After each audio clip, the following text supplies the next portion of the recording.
আজি সঁচাকৈয়ে এটুপিও তেল নাই, মানে মিছা নহয়, সঁচাকৈয়ে নাই। 3টা 4টা বটল আছে, গোটেইকেইটা চালোঁ যে এটুপিও তেল নোহোৱা হৈ পৰিছে। মানে বজাৰৰ পৰা আহিলোঁ, কিন্তু তেল আনিব পাহৰিলোঁ। এতিয়া চাইছোঁ যে বনাবৰ বাবে এটুপিও তেল নাই। মানে অকণমান ওলাইছিল, 2 পিচ মাছ ফ্ৰাই কৰি সেই মাছখিনি বনাই দিলোঁ, কিন্তু এতিয়া যিখিনি মাছ ৰৈ গ'ল সেইখিনি ফ্ৰাই কৰিব লাগে।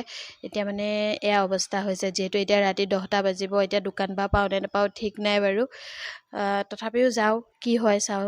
এয়া চাওকচোন, এইপিনে এয়া মই কেৰাহী পাতি থৈ দিছোঁ। কেৰাহী পাতি এতিয়া মই যাম দোকানত। এইপিনে এয়া 3টা 4টা বটল, ইয়াত অলপো তেল নাই। তাৰপিছত দোকানত যাব, এয়া মই ৰেডি হৈ ল'লোঁ। এতিয়া গৈ আছোঁ, হাতত 100 টকা এটা লৈছোঁ আৰু এয়া ওলাই আহিলোঁ। এতিয়া দোকান আছেনে নাই চাওঁ।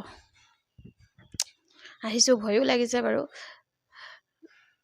এই এখন দোকান খোলা আছে, মনটো ভাল লাগিল। তাৰপিছত তেল আনিলোঁ, আনি মাছ ফ্ৰাই কৰি তাৰপিছত ভাত পানী খাই আৰু বাছ আৰু